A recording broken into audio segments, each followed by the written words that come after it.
우리 예수님께서 이제 승천하셔서 하늘로 올라가셨죠. 그리고는 예수님의 사람들이 세상에 남았습니다.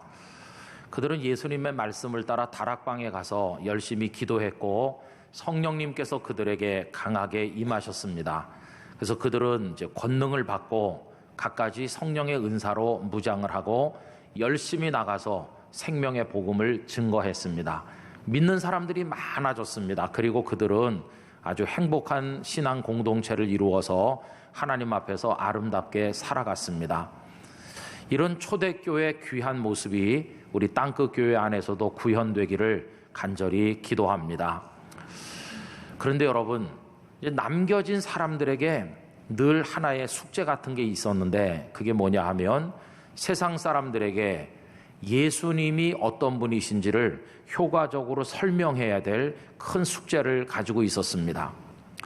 이건 초대교회가 직면한 여러 가지 문제들 중에 가장 심각한 것이었다, 이렇게 말할 수 있죠. 여러분, 어떤 사람이 그리스도인인가 아닌가를 판단하는 기준이 뭘까요? 그 사람이 가끔씩 예배 드릴 때 오느냐 안 오느냐, 뭐 그것도 간접 척도는 될 수 있겠고 여러 가지 알아보는 방법이 있겠지만 가장 중요한 것은 그 사람이 예수님에 대해서 어떤 고백을 가지고 있는지, 그게 핵심 중에 핵심이라고 말할 수 있습니다. 그래서 그때 사람들에게 던져진 아주 중요한 질문은 예수님은 누구이신가 하는 것이었습니다. 여러분, 이 문제가 어려웠던 것은요, 예수님 한 분을 두고 사람들의 생각의 편차가 너무나도 컸기 때문이었어요. 그래서 이걸 하나로 모으는 것이 그 당시로서는 힘든 일이었음을 우리가 알 수가 있겠습니다. 그 당시 사람들이 예수님을 어떻게 생각했는지를 한번 우리 더듬어 보면, 예수님께서 살아계실 때는 대부분의 유대인들이 예수님을 그냥 나사렛 사람 정도로 알았어요. 그리고 나사렛에서 예수님과 함께 살았던 주민들은 우리 마을의 목수인 요셉, 그리고 그 아내인 마리아의 아들이다, 예수님을 그냥 목수의 아들 정도로 생각을 했었습니다. 그러다가 예수님께서 한 30살쯤 되셨을 때 이제는 메시아로서의 사역의 길을 출발하셨는데, 우리 흔히 그걸 공생애를 시작하셨다 이렇게 말하죠. 사람들을 모아서 가르치고 이렇게 하셨어요. 그러자 그때부터 사람들은 저 목수집 아들이 사람들을 가르치네, 이렇게 놀라워하면서 선생이라고, 랍비라고 이제 부르기 시작했습니다. 그런데 예수님의 말씀을 가만히 들어보면 그 넓이가, 그 깊이가, 그리고 하나님의 말씀을 설명하는 그 해석의 기준이 여느 선생들하고는 탁월하게 차원이 달랐기 때문에 예수님을 아주 존경하는 사람들도 많이 생겨서 특별한 랍비이시다, 이래서 많은 사람들이 그 말씀을 들으러 바닷가에도 모이고 회당에도 모여들곤 했습니다. 또 그런가 하면 어떤 분은 예수님을 랍비 정도가 아니시다, 이분은 아주 높은 하나님의 선지자이시다, 이렇게 여기는 사람들도 나타났는데, 예수님을 선지자로 여기는 이들이 많았다는 사실은 우리가 마태복음 16장 13절 이하에서 찾아볼 수 있습니다. 예수께서 빌립보 가이사랴 지방에 이르러 제자들에게 물어 이르시되 사람들이 인자를 누구라 하느냐, 이르되 더러는 세례 요한, 더러는 엘리야, 어떤 이는 예레미야나 선지자 중에 하나라 하나이다. 이게 그 당시 사람들의 예수님께 대한 생각을 반영하는 것입니다. 어떤 사람은 세례 요한이 이때 헤롯에게 죽은 다음인데 그 요한이 살아난 게 틀림없어 라고 생각하거나, 구약의 대단한 선지자였던 엘리야 혹은 또 예레미야가 다시 온 거라고 여기거나, 아니면 다른 선지자들 중에 한 분일 거라고 생각할 만큼 예수님을 상당히 높게 생각하며 존경하기도 했다는 겁니다. 자, 그런데 여러분, 그 당시 예수님에 대한 생각이 이렇게 호의적인 것만은 아니었죠. 오히려 예수님의 가르침에 의의를 제기하고 반기를 드는 적대 세력이 훨씬 더 많이 있었습니다. 특별히 예수님의 가르침이 너무 탁월하고 사람들이 많이 몰리니까 그 이전에 랍비로 존경받던 사람들 속에 시기심이 생기고 예수님을 헐뜯고 싶은 마음이 생긴 것이죠. 그래서 예수님을 비방하기도 하고 그리고는 얼토당토하는 말로 몰아붙였는데, 예를 들면 마태복음 3장 21절에 예수가 미쳤다 이제 이런 식으로 했어요. 이제 그 말이 예수님의 가족들에게 전달되자 가족들이 예수님을 모셔가려고 오기도 했는데, 거기 이런 말씀이 나옵니다. 예수의 친족들이 듣고 그를 붙들러 나오니 이는 그가 미쳤다 하밀러라. 어떤 사람은요, 예수님이 귀신 들렸다고까지 했어요.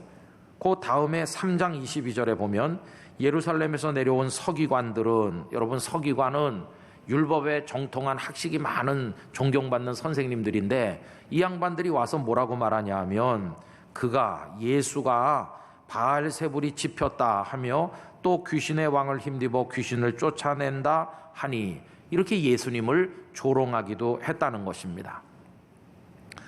자, 이렇게 다양한 생각이 공존하는 가운데 예수님께 대해서 아주 특별한 생각을 하는 소수의 사람들이 등장했습니다. 그들이 누구냐 하면 예수님께 가르침을 받은 제자들이죠. 제자들의 생각은요, 아예 차원이 다른 분으로 믿었습니다. 그 고백이 마태복음 16장 15절과 16절인데 우리 화면 보면서 다 같이 큰 소리로 읽어보도록 하겠습니다. 이르시되 너희는 나를 누구라 하느냐? 시몬 베드로가 대답하여 이르되 주는 그리스도시요 살아계신 하나님의 아들이시니이다. 할렐루야. 그냥 뭐 어떤 선생님, 무슨 뭐 선지자 그런 정도가 아니라 이분은 땅에 속한 분이 아니시다. 이분은 위로부터 오신, 하나님으로부터 오신, 우리가 주라고 불러야 될 우리의 주님이시다. 그분은 우리를 건지는 메시아 그리스도이시고 살아계신 하나님의 아들이시다. 여러분, 이건 아주 혁명적인 고백이었습니다. 이 고백은 베드로가 했습니다마는 나머지 제자들도 공유하고 있던 고백일 것이라고 생각이 듭니다. 자, 이런 것들이 이제 예수님께서 생존해 계실 때 사람들이 가졌던 다양한 생각이었죠. 그런데 나중에 예수님 하늘로 올려가시고 그리고는 이 복음이 로마 제국 전역으로 퍼져 들어갑니다. 이제는 유대인들뿐만 아니라 헬라 사람, 로마 사람, 온갖 다양한 종족들 속으로 퍼져 들어갔을 때, 그때도 역시 예수님의 생각은 극과 극으로 서로 달랐습니다. 어떤 사람은 예수님을 도저히 받아들일 수 없는 말로 사람들을 현혹하는 지적인, 사상적인 사기꾼 정도로 여기는 사람들이 있었습니다. 또 그런가 하면 어떤 사람들은 십자가에 못 박혀 죽은 아주 형편없는 죄수일 뿐이다, 이렇게 예수님을 경멸하는 사람들도 많이 있었습니다. 그런가 하면 그 많은 혼란 속에서도 예수님을 주와 그리스도로 고백했던 제자들처럼 예수님을 주님으로, 유일하신 구주로, 하나님의 아들로 경배하는 믿음의 사람들도 있었습니다. 여러분, 우리 선배들인 이분들의 고백은 얼마나 확고한지, 얼마나 그 고백을 분명하게 가지고 있었는지, 그들은 이 신앙 고백을 지키기 위해서 자신들의 생명을 기꺼이 원형극장에, 십자가에, 짐승의 밥으로 던지는 것까지도 두려워하지 않을 정도로 그들의 주님에 대한 고백이 확실했다는 사실을 우리가 알지 않습니까? 자, 그런데 여러분, 그렇게 해가지고 2000여 년이 지난 오늘에 와서 오늘날도 똑같은 현상이 벌어지고 있습니다. 예수님은 누구신가? 이 질문에 대해 오늘날 세상의 많은 사람들은 예수님을 형편없게 깔보는 사람이 있습니다. 예수님을 경멸하고 심지어는 무슨 코미디 소재같이 여기는 사람들도 없지 않아 있습니다. 그러나 어떤 사람들은 예수님 없이는 못 살 줄로 압니다. 예수님을 자신의 주님으로 고백합니다. 예수님께 인생을 송두리째 맡기고 그분을 높이고 그분을 따르며 사는 사람들이 있질 않습니까? 그럼 여러분, 우리는 어느 쪽인가요? 두말할 것도 없이 우리는 후자입니다. 왜냐하면 저도 그렇고 여러분들도 그렇고 우리는 예수님을 구주로 믿는 그리스도인이기 때문에 그런 것입니다. 그래서 우리는 그들이 예수님에 대해서 가지는 것과는 전혀 다른 고백을 가지고 우리 예수님을 향해 나가고 있는 거 아니겠습니까? 여러분, 우리의 예수님을 향한 고백은 이렇습니다. 예수님은 사람의 몸을 입고 이 땅에 오셔서 사람으로 계셨으나 단순한 사람이 아니십니다. 예수님께서는 사람들을 가르치셨으므로 랍비이시긴 했지만 단지 랍비이신 것만은 아니십니다. 예수님께서는 많은 능력과 이적을 행하셨으니까 특별한 선지자이셨지만 단순한 선지자가 아니셨습니다. 예수님께서는 무슨 랍비나 선지자처럼 땅에 속한 존재가 아니라 위로부터 오신 하늘의 존재이심을 우린 믿습니다. 그분은 우리의 주님이십니다. 주님은 하늘로부터 오신 우리의 구주이시기 때문에 그렇게 부르는 호칭입니다. 예수님은 우리를 죄와 사망과 사탄의 손에서 건지신 구원자이십니다. 뿐만 아니라 그분은 하늘의 하나님과 그 신성에 있어서 능력과 영광에 있어서 하나도 차이가 없이 똑같으신 분이십니다. 그래서 빌립보서 2장에 나오는 말씀처럼 그는 근본 하나님의 본체이십니다. 하나님과 동등하신, 그래서 우리는 그분을 하나님의 아들이라 표현하기도 하고 하나님 그분이시라고 믿고 있는 게 우리의 신앙인 것입니다. 예수님 없이는 구원 받을 수도 없고 예수님 없이는 살 수도 없습니다. 예수님은 우리의 전부이심을 우리는 고백하고 믿고 있질 않습니까? 그래서 우리는 예수님께서 사람들에게 경멸을 당하고 멸시를 당하면 굉장히 화가 나고 마음이 아픕니다. 예수님은 영광을 받으시고 최고로 존귀해지셔야 될 그런 분이시기 때문 아닙니까? 자, 그래서 우리는 예수님을 우리의 주로, 우리의 구원자로 믿는데 여기 아주 중요한 게 하나 남아 있습니다. 그게 뭐냐 하면 예수님을 주로 믿되 유일한 주로 믿는다는 것입니다. 예수님을 구원자로 믿되 유일한 구원자로 믿는다는 겁니다. 다른 말로 바꿔서 말하면 예수님 외에는 구원자가 없음을 우리는 믿고 있다는 것입니다. 그분만이 저와 여러분들을 구원하는 유일한 주님이신 것입니다. 바로 여기서 종교개혁의 또 하나의 원리가 그 모습을 드러내는데 솔루스 크리스투스라고 하는 오직 그리스도로, 오직 예수님만이 우리의 구주시라는 원리가 그 모습을 드러내게 되는 것입니다. 여러분, 예수님만이 우리의 구주이심을 보여주는 성경 말씀이 너무나도 많지만 대표적인 것 두 군데만 같이 읽어보려고 하는데, 우선 요한복음 14장 6절을 다 같이 읽으십시다. 예수께서 이르시되 내가 곧 길이요 진리요 생명이니 나로 말미암지 않고는 아버지께로 올 자가 없느니라. 아멘. 없다, 이렇게 딱 못 박으셨어요. 예수님은 우리를 하나님께로 인도하는 유일한 길이십니다. 우리를 바르게 믿게 만드는 유일한 진리이십니다. 그리고 우리에게 참 생명이 되신 분이, 유일한 생명이 예수님 그리스도이신 것입니다. 또 한 군데 사도행전 4장 12절 다 같이 읽으실까요?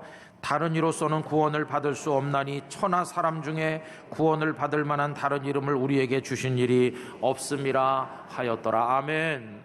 오직 예수님의 이름만으로 기도하고 예수님의 이름으로 구원받고 그런다는 것입니다. 다른 이름으로는 아니다.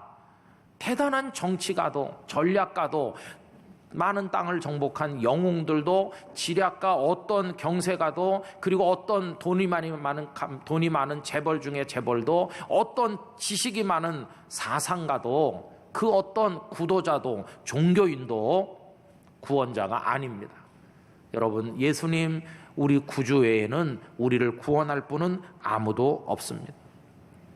그래서 오직 예수 그리스도, 이 원리가 여기서 나타나는 것입니다.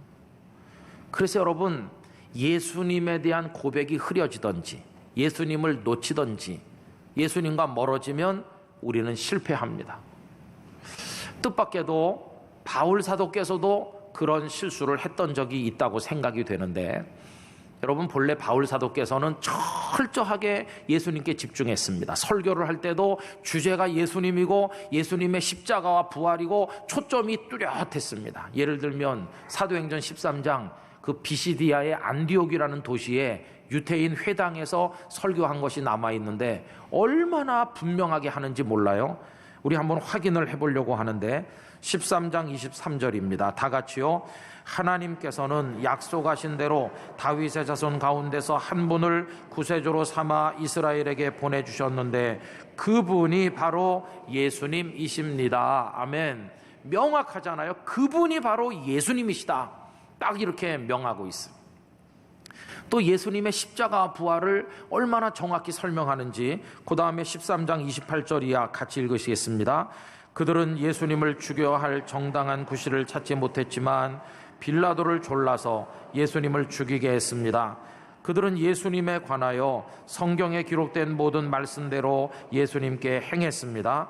그리고 나서 그들은 예수님을 십자가에서 내려 무덤에 두었습니다. 그러나 하나님께서는 죽은 사람들 가운데서 예수님을 살리셨습니다. 아멘. 그 십자가의 죽음과 부활이 막 명백하잖아요. 설명이 필요가 없어요. 그 다음에 보면 그 예수님을 통해 죄가 용서되고 의롭게 된다는 진리를 설파하고 있습니다. 13장 38절 39절 같이 읽겠습니다. 그러므로 형제 여러분, 여러분에게 알려드리고 싶은 것은 여러분에게는 예수님으로 말미암는 죄 용서의 복음이 전파되었다는 것입니다. 여러분이 모세의 율법으로는 의를 얻을 수 없지만 믿는 사람은 누구나 예수님을 통해서 의롭다함을 얻습니다. 할렐루야. 분명하게 예수님을 증거했어요. 그런 바울 사도이신데 사도행전 17장에 가서 아덴에 도착했을 때는 사람들에게 많은 말씀을 했는데 이게 웬일입니까? 하나님의 말씀을 하긴 했는데 예수님께 집중하지를 못하고 있어요. 아덴은 큰 도시고 철학의 도시입니다. 바울은 아덴에서 많은 철학자들과 조우를 했는데 스토아 철학자들, 에피쿠로스 철학자들을 만나서 아레오바고 광장에서 그들과 많은 토론을 했어요. 그 중에 보면 철학의 지식을 평소에 많이 가지고 있던 박학다식한 바울이라 그런지 몰라도 철학적 논리로 그들을 상대했습니다. 여러분, 다 맞는 얘기예요. 맞는 얘기고 하나님이 창조하신 그 이후의 일을 잘 설명했어요. 그러나 여기 지금 한 번도 등장하지 않는 이름이 뭡니까? 예수님. 단 한 번도 나오지 않고 있어요. 그리고 예수님의 십자가와 부활 얘기는 전혀 나오지 않았어요. 그러다가 맨 끝에 31절에 예수님을 얘기하고 십자가 부활을 말하기는 했는데 우회적으로 간접적으로 간단하게 말하고 넘어가요. 31절 이렇습니다. 하나님께서는 자기가 정하신 한 사람을 시켜, 예수님이란 이름을 딱 못 박지 않고 자기가 정하신 한 사람 이렇게 말했어요. 온 세상을 의롭게 심판하실 날을 정하셨습니다. 하나님께서는 그를 죽은 자들 가운데 살리심으로 죽음과 부활을 말하기는 했는데 많이 부족하죠. 모든 이에게 그 증거를 보이셨습니다. 이렇게 알 듯 모를 듯 간단하게 짚고 넘어갔어요. 그 결과가 무엇입니까? 여러분, 이 아덴에는 교회도 세워지지 않았고 소수가 믿긴 믿었지만 다른 지역처럼 복음이 부흥하지도 않았습니다. 그 이유가 여러 가지 있겠지만 제가 느낄 때 가장 결정적인 이유는 예수 그리스도 한 분밖에 없습니다. 이걸 강력하게 외치지 않았기 때문이라 생각이 되는 것입니다. 여러분, 아덴에서 그렇게 사역을 마친 바울 사도께서 그 다음으로 가신 곳은요, 아덴보다도 인구가 훨씬 많고 대도시인 고린도였습니다. 고린도에 가면서 바울은 왜 아덴에서는 생각한 만큼의 역사가 일어나지 않은 것을 깊이 생각했고 그 원인을 찾아냈습니다. 이유를 알게 됐어요. 내가 내 지식을 믿었기 때문이다. 내 학식을 믿어서 그래. 내 지혜 그리고 인간의 말재주 이걸 의지해서 그렇다. 내가 왜 예수 그리스도를 얘기하지 않았을까? 왜 십자가를 증거하지 않았을까? 그러면서 고린도에 가면서 여기서는 절대 말이나 지혜 이런 거 믿지 않고 오직 예수님, 오직 십자가만 증언하리라 그렇게 굳게 결심했고 그렇게 하셨습니다. 그랬더니 그 죄악의 도시로 알려진 고린도에 하나님의 교회가 우뚝 세워지는 역사가 일어나게 된 것입니다. 여러분이 바울 사도의 예수님께만 집중하기로 하는 그의 결단이 오늘 읽은 고린도전서 2장 1절 2절의 그 본문에 잘 나와 있습니다. 여러분 다 같이 그 본문을 다시 한번 읽어보도록 하실까요? 형제들아, 내가 너희에게 나아가 하나님의 증거를 전할 때에 말과 지혜의 아름다운 것으로 아니하였나니 내가 너희 중에서 예수 그리스도와 그가 십자가에 못 박히신 것 외에는 아무것도 알지 아니하기로 작정하였음이라. 할렐루야. 오직 예수님으로, 오직 그분의 십자가 복음만 전하기로 했을 때 놀라운 역사가 일어나게 됐다는 것이, 여러분 그렇습니다. 예수님에게서 멀어지면 실패하고 초점을 예수님께 딱 맞추면 우린 놀라운 구원의 사람으로 하나님 앞에 서게 될 줄로 믿습니다. 하나님의 이야기를 하는 것 같지만 예수님이 빠지거나 초점에서 빗나가 있으면 그런 거는 유사복음인 것입니다. 복음인 듯 하나 아닌 것이죠. 여러분, 중세 로마 캐톨릭 교회가 왜 부패했나요? 왜 종교개혁이 필요했나요? 그때 사람들은 교황님이 가르치신 대로 하면 구원받는다 그랬어요. 근데 그 교황님이 뭐라고 말했나요? 예수님의 십자가 부활을 말한 게 아니라 돈 갖고 나와서 면죄부 사면 구원받는다고 말했어요. 거기 속아 넘어간 사람들이 얼마나 많은지. 또 로마 캐톨릭 교회는 성인들을 인정합니다. 성 누구누구 이렇게 하잖아요. 그들이 워낙 훌륭하게 살았기 때문에 공로를 많이 남겨놔서 그 성인들의 공로를 빌려가지고 하나님 앞에 선다고 얘기했어요. 어디 그런 얘기가 있겠습니까? 인간은 다 똑같은 죄인일 뿐이지. 그래서 오직 예수 그리스도 외에는 구원자가 없음을 증거하면서 종교개혁의 깃발을 높이 든 게 아니겠습니까? 여러분 꼭 기억하십시오. 오직 예수님만이 우리의 구원자이십니다. 끝까지 예수님을 붙들게 되시기를 축복합니다. 제가 예언의 능력이 있다는 걸 아시죠? 제가 예언한 것 치고 안 이루어진 게 하나도 없습니다. 근데요, 오늘 또 예언을 하나 해보려고 그래요. 지금 여러분들은 많은 걸 가지고 계셔요. 지금 좋은 옷도 입으셨고 집에도 옷이 많고 평생 입어도 다 못 입고 그런 옷들도 있으시고 은행에 돈도 있고 뭐 집도 여러 칸 있는 분도 계실 것이고, 그리고 또 공부 많이 해갖고 지식도 많이 들어있는 분도 계시고, 그리고 사랑하는 가족, 알고 지내는 친구, 날마다 나보고 밥 먹자고 부르는 사람들도 많고, 아, 나 행복하다 그렇게 여기시겠죠. 근데 제가 예언을 할 건데요, 그 예언이 이겁니다. 좀 있어 보세요. 다 사라질 겁니다. 다 사라져요. 제 예언이 이루어지는지 오래오래 버티면서 한번 보십시오. 다 사라져.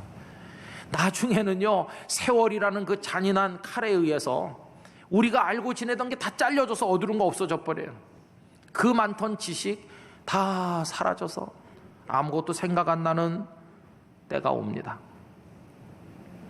날 그렇게 좋아하던 사람들 많지만 다 한 사람 두 사람 세상을 떠났고, 이제는 누가 날 불러도 내가 일어날 수 없고 거동을 못 해갖고 바깥에 못 나가. 이제는 인간관계도 다 사라질 때가 틀림없이 옵니다. 그리고 돈 많으면 뭐예요? 내가 숟가락 들 기운도 없어서 누가 떠먹여줘야 되고 산소호흡기 의지해야 된다면 재산이 많으면 뭐예요? 그게 다 우리의 마지막 모습이에요. 무서운 세월이란 이름의 지우개가 우리가 가진 모든 걸 싹싹 지워나가서 다 없어져요. 호흡이 몇 모금 안 남은 마지막 순간에 갔을 때 뭐가 남겠어요? 여러분, 맨 마지막에 딱 하나 붙드는 게 있다면 예수님 붙들어야 됩니다. 예수님. 왜냐하면 세상의 지식이나 많은 좋은 사람들이나 많은 재물이 우리에게 귀한 것이긴 하지만, 하나님께서 한동안에 사용하라고 주신 복이지만 그게 우리를 천국으로 이끄는 게 아니기 때문에, 우리를 영원한 생명으로 인도하는 분은 오직 한 분, 예수님밖에 없어요. 그래서 생의 맨 마지막 순간에 내 인생 목록표에 최후까지 내가 붙들고 살아야 될 분은 우리 구주 예수님이십니다. 예수님은 세상의 부귀, 세상의 명예, 세상의 행복보다도 소중한 분이십니다. 세상의 그 어떤 물건보다도, 그 어떤 존재보다도 위대하신 유일한 우리의 구주 예수님이십니다. 그 예수님을 사랑하며 예수님 안에 사시기를 주님 이름으로 축원합니다.